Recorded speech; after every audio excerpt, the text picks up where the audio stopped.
우리는 가끔 세상이 무너질 것 같은 아픔을 겪습니다.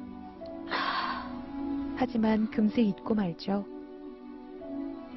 상처를 치유해줄 다른 무언가가 나타나기 때문입니다. 세상은 꽤 살만한 곳입니다. 사랑, 나눔, 행복, 열정, 자유, 정의. 이 단어들은 사람을 무척 설레게 하죠. 그리고 많은 사람들은 그렇게 살기 위해 노력합니다.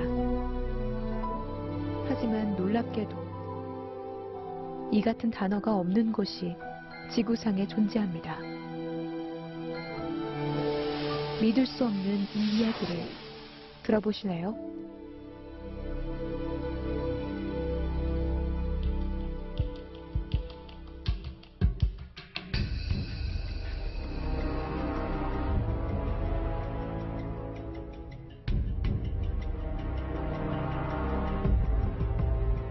그곳은 바로 북한의 정치범 수용소입니다. 혹시 영화 속에서 보았던 감옥을 상상하시나요? 절대 아닙니다.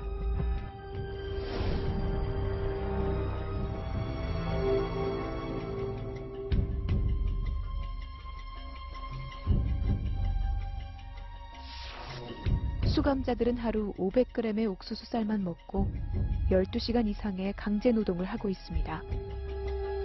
머릿속엔 온통 먹어야 한다는 생각뿐입니다.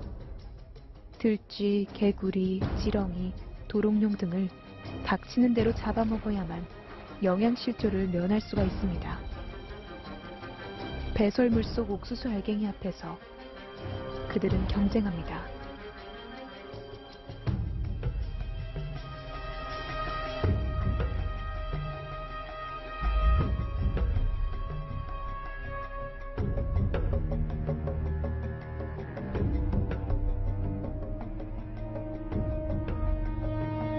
수용소에서는 폭력으로 모든 것을 조종합니다. 상상할 수 없는 고문과 공개 처형은 특별할 것 없는 일상입니다.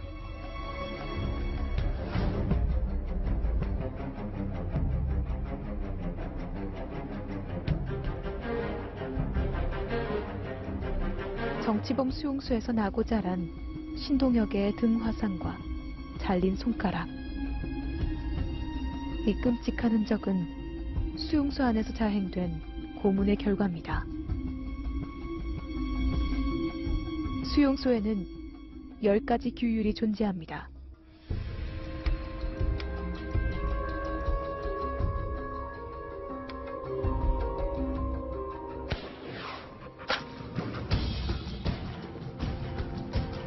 이곳이 바로 북한의 정치범 수용소. 현재 총 6개의 수용소, 각 30만 평의 면적, 전체 수감 인원 15에서 20만 명으로 파악되고 있습니다. 이제 조금씩 이들이 왜 이런 처참한 곳에 수감됐는지 궁금하실 텐데요. 그 이유는 너무도 단순합니다. 바로 체제를 비판했다는 것. 한국 라디오를 청취했거나 기독교와 접촉했거나 탈북을 시도했거나 당국이 금지한 행위를 했다는 것. 이것이 바로 그들이 짐승처럼 살아야 하는 이유입니다. 심지어 당사자 한 명이 아닌 가족 전체가 함께 끌려가는 연좌제가 벌어지고 있습니다. 죄가 없다면 변호사를 선임하면 되지 않나? 라고 궁금하신 분도 있을 텐데요. 그들에겐 재판이 없습니다. 고문과 자백만 있을 뿐. 그리고 언제 그곳을 나가게 될지 기한도 모른 채 그저 살아야만 합니다. 때문에 사람들은 이곳을 완전 통제구역, 죽음의 수용소라 부릅니다.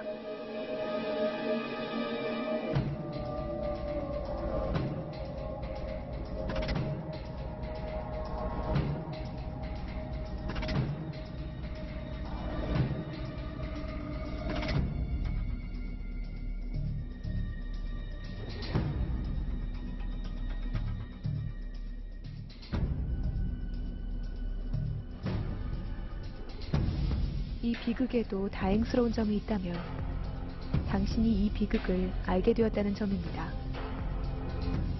현재 북한을 탈출한 정치범 수용소 경험자들의 용기 있는 증언으로 이 끔찍한 실상이 세상 밖으로 나오고 있습니다.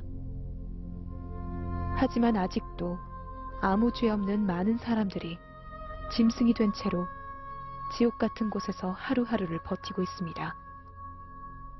이들도 분명 인간답게 살아갈 권리가 있을 텐데요. 우리가 가진 사랑으로, 열정으로, 정의의 이름으로 이들을 구출해내는 건 어떨까요? 하지만 어떻게? 당신이 본 이야기를 더 많은 사람들이 알아야 합니다. 이 끔찍한, 믿어지지 않는 죽음의 수용소를 말입니다. 역사의 발전은 인간에 대한 관심과 사랑에서부터 출발합니다. 의지가 방법을 만들고 행동을 일으키고 변화를 가져왔습니다. 그 변화는 이미 시작되고 있습니다. 강제구금, 고문, 폭행을 당했던 수많은 탈북자들이 유엔 회원국에 편지를 보내 국제적 차원의 조사를 호소하고 있습니다. 많은 인권단체들 역시 유엔을 향해 정치범 수용소 조사에 착수하라는 요구를 외치고 있습니다.